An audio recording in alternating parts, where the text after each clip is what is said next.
ማርኬቲንግ ላይ ኤክስፔክቴሽን ክራይሲስ የሚባል ነገር አለ። ምንድነው?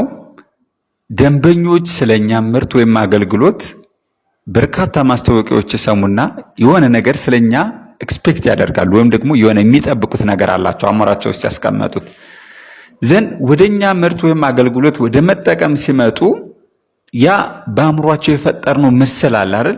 ይዘውት የሚመጡት ዘንድ ሲመጡ እሱን ካላገኙት ወይም ካሱ ካነሰባቸው ኤክስፔክቴሽን ክራይሲስ ይባላል። ምንድነው? ጥላቻ ነው የሚያዳብሩት። እንደዚህ ነው፣ ለዚህ ነው እንደ ያለ ማስታወቂያ የተሰራው፣ ለዚህ ነው እንደ ያን ያለ ሲለጥፉ የነበሩት፣ ሶሻል ሚዲያ ላይ ካምፔን ሲያደርጉ የነበሩት፣ በጋዜጣ ላይ ያን ያለ እንደዛ ሲሉ የነበሩት፣ በቴሌቪዥን ሲያስነግሩ የነበሩት ለዚህ ነው እንደ ብለው በተቃራኒው ነው ለኛ ጥላቻ ዲቨሎፕ የሚያደርጉት። በፍጹም እኛ ጋር ተመልሰው መምጣት አይፈልጉም።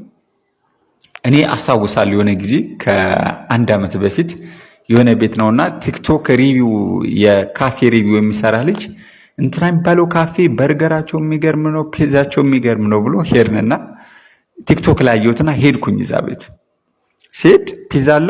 የለም። ለምን? መብራት የለም። ጁስ አለ? የለም። ለምን? መብራት የለም። በቃ አሁን የትም ካፌ ጀብስ ተናገር ችግር የለብኝም፣ ግን እዛ ካፌ መሄድ አልፈልግም ጋይስ። ምክንያቱም በጣም ነው ኤክስፔክት አድርጌ ሄድኩትና የምትሰሩ ማስታወቂያ ልታሟሉት የምትችሉት መሆን አለበት።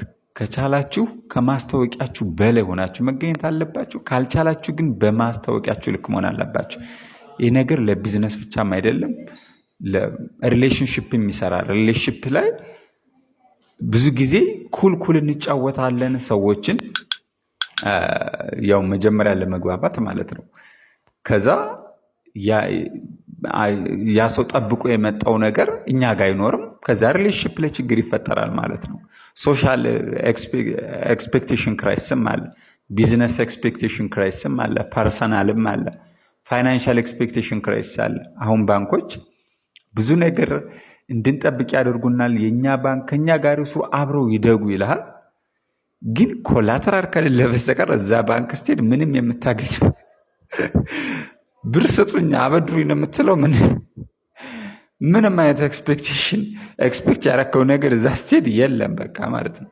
እና በተቻለው መጠን ፐርሰናሊም ለሰዎች ሾው የምናደርገውን ነገር ሆነን እንገኝ። ምክንያቱም ሰዎች እኛ አወርተንላቸው የመጀመሪያ ቀን እንደ ኢንትሮ እንደ ቲክቶክ ቪዲዮ ማስታወቂያ ሰርተን ለራሳችን ከዛ እነዛ ሰዎች የጠበቁት ባይሆን ለእኛ ተቃራኒው ነው ጥላቻ የሚያዳብሩት።